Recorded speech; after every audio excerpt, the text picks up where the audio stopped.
बदले की आग में जल रहे इजराइल ने इंतकाम के लिए गाजा पट्टी को आग का गोला बना डाला है।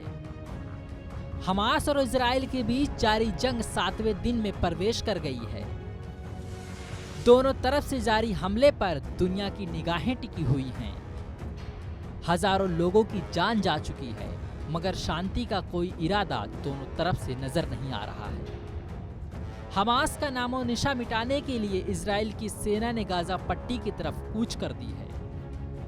अब इस युद्ध में हिजबुल्लाह की एंट्री हो गई है। हिजबुल्लाह ने इजरायली शहर अरब अल आरामशे के पास एक सैन्य चौकी को एंटी टैंक मिसाइल से निशाना बनाकर तबाह कर दिया है। इधर इजराइल इस वक्त गाजा पट्टी में हमास के खिलाफ बड़े मिलिट्री एक्शन की तैयारी कर रहा है, तो उधर लेबनान सीमा पर हिजबुल्लाह ने मोर्चा खोलकर इजराइल का ध्यान भटका दिया है। कौन है हिजबुल्लाह, कितना ताकतवर है? इस संगठन ने लेबनान की सीमा पर इजराइल की नींद क्यों हराम कर रखी है, विस्तार से जानते हैं। हिजबुल्लाह लेबनान का कट्टर शिया सैन्य समूह है। साल 1982 में इजराइल ने जब दक्षिणी लेबनान पर हमला किया था, तब हिजबुल्लाह संगठन अस्तित्व में आया था। हालांकि आधिकारिक रूप से हिजबुल्लाह की स्थापना 1985 में हुई थी।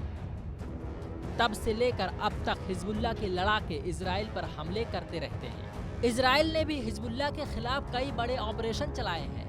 हिजबुल्लाह का मकसद सशस्त्र संघर्ष के जरिए इजराइल को खत्म करना है।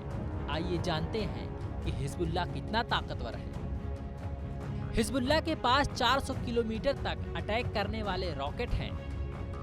हिजबुल्लाह के पास 2,55,000 लड़ाके मौजूद हैं। इस संगठन के पास करीब 1,30,000 मिसाइलें हैं।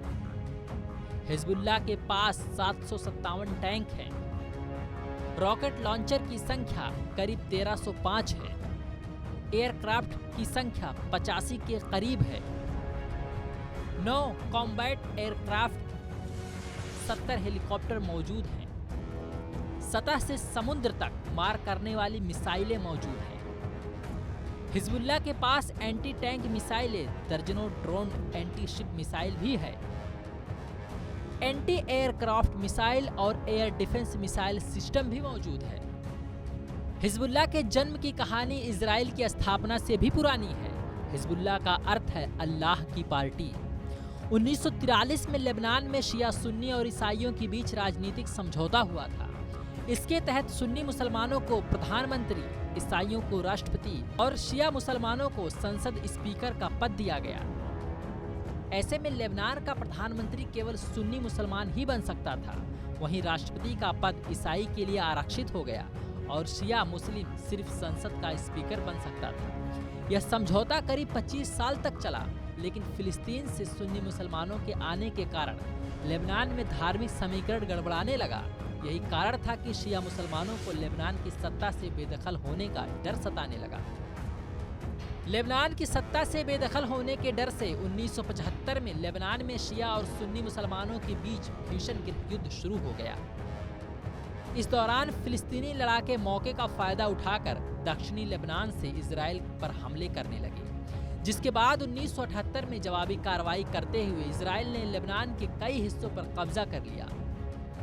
इस दौरान 1979 में शिया बहुल ईरान में सरकार बदली और उसने लेबनान में कमजोर पड़े शियाओं को हथियार देना शुरू कर दिया। इस कारण लेबनान में एक बार फिर शिया मुस्लिम मजबूती से उभरे। उन्होंने हथियारों के दम पर लेबनान पर पूरी तरह से कब्जा कर लिया। इसमें लेबनान के सताए हुए शिया लड़ाके भर्ती हुए। ईरान ने उन्हें इजराइल के खिलाफ इस्तेमाल करना शुरू कर दिया।